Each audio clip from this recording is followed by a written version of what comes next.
At approximately 5:14 p.m. Eastern Time tonight, UPS Flight 2976, an MD-11 with 3 crew members on board, was involved in a catastrophic crash.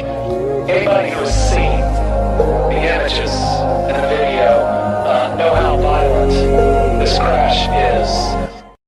At approximately 5:14 p.m. Eastern Time tonight, UPS Flight 2976, an MD-11 with 3 crew members on board, was involved in a catastrophic crash.